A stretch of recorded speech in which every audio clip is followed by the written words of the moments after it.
বাংলাদেশ থেকে চাইলে আমরা ওয়েবসাইট এবং মোবাইল অ্যাপস তৈরি করে নিয়ে আসতে পারি। তাহলে আপনাদের কাছে কেন আসবো? কারণ বাংলাদেশে যদি আমরা চাই এটা আসলে অনেক সস্তায় করা সম্ভব।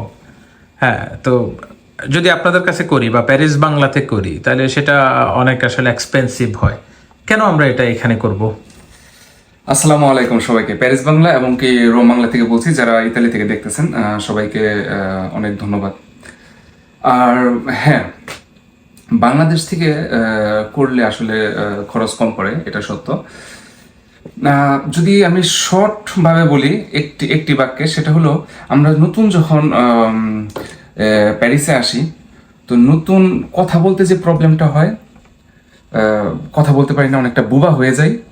তো বাংলাদেশ থেকে কাজগুলো করলে ওয়েবসাইটের ক্ষেত্রেও ভিতরের কিছু কাজ আছে একদম বুবার মতো।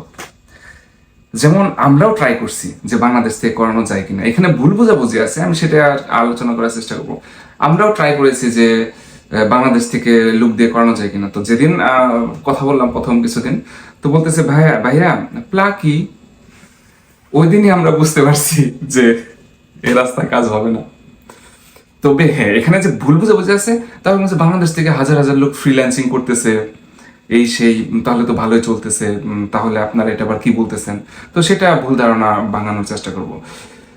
তো এমন যেটা ঘটনা ঘটতেছে সেটা হলো কি, আপনি যদি বাংলাদেশ থেকে করিয়ে নিয়ে আসেন, ভিতরের কিছু কাজ আছে যেটা চাইলেও আপনার এই দেশই অবশ্যই লাগবে। ডেজার্ট প্লা বা এই সেই, এগুলো জাস্ট একটা উদাহরণ মাত্র।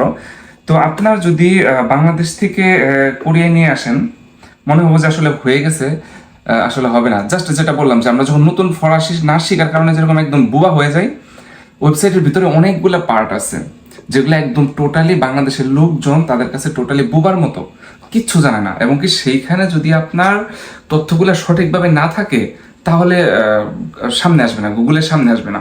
তো এখানে ভুল বোঝাবুঝি হতে পারে। তো একটা আছে যে কাজ, কিছু কাজ আপনি বাংলাদেশ থেকে করাতে পারবেন এবং কি কিছু কাজ অনেক হেল্পফুল হবে। যেমন আমি একটা উদাহরণ দিই, যদি আপনার একটা ছবি আপনি পৃথিবীর যে কোনো জায়গা থেকে করে নিয়ে আসেন, কোনো সমস্যা নেই।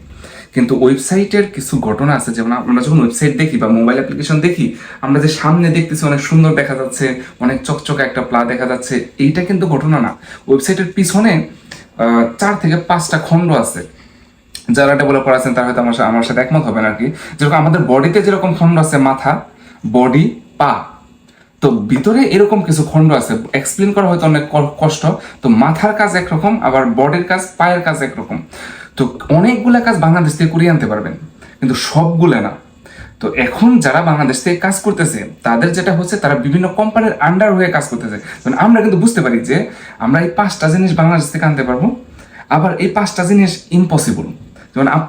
যেমন ধরেন যে আপনি চায়নাতে, তো চায়নাতে খাবারের নাম কি বলেন তো, বা চায়নাতে প্লাকে কি বলে, এটা কিন্তু আমাদের কাছে একদম মজা না। কিন্তু আমরা যদি চায়নার একটা লোকের কাছে বলি, তার কাছে খুবই সহজ। তো দেখা যাচ্ছে চায়নার একটা লোক দরকার, আবার আমরা যে ডিজাইন পারবো না তা না, আমরা কিন্তু এই ডিজাইন করতেছি। ভিতরের কাজ এখন একদম সামনে কিছু সেক্টর আছে যেটা মাথা, সেটা আর কি টোটালি জিরো হয়ে যাচ্ছে আর কি। অ্যাপল যেটা করে, অ্যাপল কিন্তু চায়নাতে প্রোডাক্ট অ্যাসেম্বল করে ইউএসএ তে। তো সাইটের ক্ষেত্রে কিছু সেক্টর আছে আপনি প্রফিট পাবেন যদি আপনি বাংলাদেশে যান। তো কিছু সেক্টর আছে প্রফিট নেওয়া যাবে, বাট সব সেক্টরে না। আরও কিছু বিষয় আছে, সেটা হচ্ছে যে যেমন মেনটেনেন্সের একটা ব্যাপার থাকে আর কি। এই বিষয়ে আপনি কি মনে করেন? ধরেন আমি যদি বাংলাদেশ থেকে একটা ওয়েবসাইট বা একটা অ্যাপস তৈরি করে নিয়ে আসি, সেই ক্ষেত্রে যে এই অ্যাপসের বা ওয়েবসাইটের মেনটেনেন্সটা আমি বাংলাদেশ থেকে করাই নিয়ে আসতে পারি। তো সেই ক্ষেত্রে এই মেনটেনেন্সের ব্যাপারটা বা এই বিষয়টা আপনারা কিভাবে দেখছেন, বা আপনারা কিভাবে এই সার্ভিসটা এখানে দেন?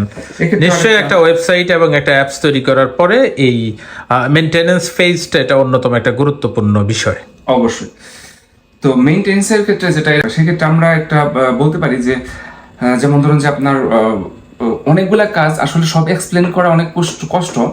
যেমন যেমন google.com.bd অ্যান্ড google.fr দুইটা এক জিনিস না।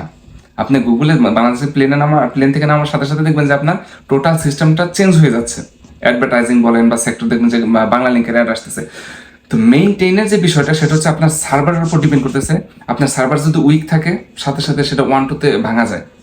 যেমন ধরেন যে আপনি একটা কাঁচ নিয়ে বাংলাদেশের মতিঝিল দিয়ে আপনি একটা কাঁচ নিয়ে যাচ্ছেন, ভাঙার সম্ভাবনা বেশি, লোকজন এই সেই। আবার প্যারিসে যদি আপনি কাঁচ নিয়ে যান, এটা মোটামুটি সিকিউর হওয়ার সম্ভাবনা থাকে। আসলে তো উদাহরণটা এইভাবে যায় না, কিন্তু অনেকগুলো ফাংশন, অ্যাকশন, রিয়াকশন প্যারিসে অনেক বেশি, সাইবার সিকিউরিটি সবই বেশি, এখানকে পে করতে হচ্ছে বেশি, আমরা পে করতেছি বেশি। ইভেন কি আপনি বাংলাদেশে খুব সহজে একটা ওয়াইফাই আপনি হ্যাক করতে পারতেছেন, এখানে একটা ওয়াইফাই হ্যাক করা অনেক কষ্ট।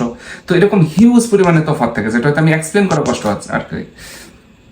তবে আপনার কিছু ফ্যাসিলিটি পেতে পারবেন, যেরকম একটা লোগো ডিজাইন করে আনা, তারপরে আপনার একটা পিকচার, একটা বার্গারের ছবি সুন্দর করে দেওয়া যায়। আপনার একটা বিজনেস আছে, আপনার বাংলাদেশ থেকে একটা বার্গারের ছবি বা একটা ফার্নিচারের ছবি বা যে কোনো একটা মোবাইলের ছবি আপনি করে, কিন্তু অনেকগুলো কাজ থাকে যেটা ইম্পসিবল। এটা জাস্ট কি করা হচ্ছে যে জাস্ট আপনাকে সুন্দরভাবে দেখাচ্ছে যে ছবি টবি সব সুন্দর আছে, আপনার প্রোডাক্টের আইটেম টাইটেম সবই সুন্দর আছে, সুন্দরভাবে দেখাচ্ছে।